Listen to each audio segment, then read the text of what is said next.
आदित्य की मुलाकात हुई उसकी बहन रूही और उसकी इशिमा से। ये मोहब्बती सीरियल से जुड़ी हर अपडेट के लिए सब्सक्राइब कर लीजिए हमारे चैनल को। वीडियो को लाइक शेयर करना ना भूलिएगा।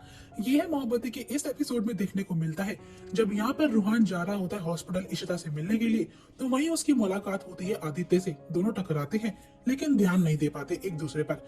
रूहान जो होता है अब इशिता के रूम में पहुंचता है और उससे बातचीत करने के लिए आता है। अब यहाँ पर इशिता और आलिया को अच्छा लगता है ये जानकर कि रूहान मिलने के लिए आया है।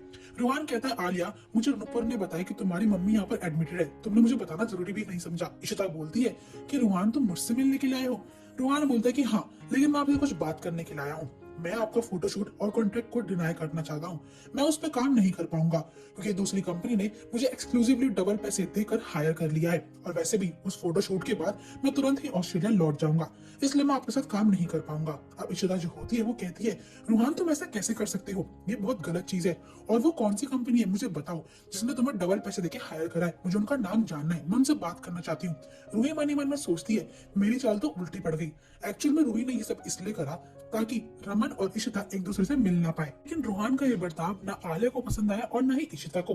अब रूहान वहां से निकल जाता है, यानी कि रूही। और इशिता कहती है, आलिया ये जो कोई भी है मुझे उनसे मिलना है, आखिरकार वो हमारे साथ ऐसा कैसे कर सकते हैं। दूसरी यहाँ पे आदित्य जो होता है वो मीका से मिलता है हॉस्पिटल में ही, और मीका कहती है कि आदित्य मुझे लहंगा बहुत ज्यादा पसंद आया, तुम्हारी चॉइस सच में बहुत अच्छी है, तुम बहुत अच्छा काम कर रहे हो। मैं तो चाहती हूँ रोमी के कपड़े भी खुद ही सिलेक्ट करो। आदित्य को ये सब चीज अच्छा लगता है। अब यहाँ पर मीका कहती है, मैं तुमसे बात करती हूँ, मेरी फ्रेंड को भी लहंगा बहुत पसंद आया है।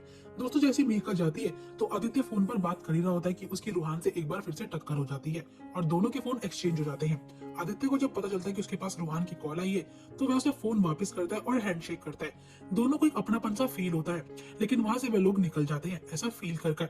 दूसरी ओर यहाँ पर वंदिता जो होती है खाना बना रही होती है। उसी वक्त वह सुनती है कि बाला और श्रवण एक दूसरे से लड़ाई कर रहे हैं। चिल्ला रहा है श्रवण और रो रहा है। यहाँ पर बंदू पूछती है, आखिरकार हुआ क्या है। श्रवण बताता है कि इन्होंने मेरे दोस्तों को आगे रिक्वेस्ट करी थी कि मुझे वो खेलने के लिए बुलाए, क्योंकि मेरे दोस्त मुझे पसंद तो करते नहीं है, लेकिन आप सब मेरे लिए ये सब क्यों कर रहे हो, मैं नहीं चाहता कि आप लोग ये सब करो, मुझे मेरी लाइफ जीने दो। लेकिन यहाँ पर बाला उसे डांटता है और बंदू बोलती है कि तुम दोनों क्या ड्रामा कर रहे हो। पर बाला बताता है कि ये अपने दोस्तों को बोलता है कि आलिया भट्ट से बात करता है, अगर ऐसी बेवकूफ वाली बात करेगा तो सब लोग तो मजाक उड़ाएंगे ही। अब यहाँ पर श्रवण रो के निकल जाता है। अब यहाँ पर बाला और वंदिता को उसकी फिक्र हो रही होती है, तो बाला बोलता है, हमें पता लगाना पड़ेगा कहीं कोई फेक आईडी बनाकर हमारे शवों को परेशान तो नहीं कर रहा है, जो कि यहाँ पर होता भी है। दोस्तों अब वंदू और बाला को अपने बेटे की फिक्र होने लगती है। दूसरी ओर हमें ये देखने को मिलता है जहाँ पर की मीका को अपनी शादी का लहंगा दिखा रही होती है और इशिता को वो लहंगा बहुत ज्यादा पसंद भी आता है। वह बोलती है कि तुम्हें साउथ इंडियन ट्रेडिशन से भी शादी करनी चाहिए, कांजीवरम साड़ी पहनकर। यहाँ पर वो बोलती कि मैं चाहती थी, लेकिन यहाँ पर रोमी को फुल पंजाबी वेडिंग चाहिए, और क्या पता मैं अपनी कांजीवरम साड़ी भी ले ही लूं। इशिता और मीका यहाँ पर लहंगे और कपड़ों की बातें कर ही रही होती है। इतने में यहाँ पर गेट नॉक होता है। अब यहाँ पर मीका को लगता है कि शायद आलिया उसे देखने के लिए आई है, तो वह बोलती कि अंदर आ सकते हो, लेकिन दोस्तों वह आलिया नहीं बल्कि आदित्य होता है। और जब वह यहाँ पर अपनी इशिमा को देखता है तो उसके पैरों तले जमीन खिसक जाती है। वह खुश हुए या परेशान हुए उसे समझ नहीं आता, लेकिन उसकी आंखों में आंसू होते हैं, जो कि इशिता देख लेती है और कहती है कि बेटा तुम कौन हो। यहाँ पर आदित्य कुछ भी नहीं बोल पाता है, वो बस उन पलों को याद करता है कब वो अपनी इशिमा से बात करा करता था, उनके साथ कैसे रहा करता था, वो उसे कितना प्यार करती थी, और ये सारे मोमेंट्स उसके दिमाग में एक साथ चल रहे होते हैं। इशिता उससे बार बार पूछती है कि बेटा तुम ठीक तो हो ना, लेकिन यहाँ पर मीका जो होती, जब यहाँ इशिता उसका नाम पूछती है तो मीका बोलती है ये मेरा इवेंट मैनेजर है।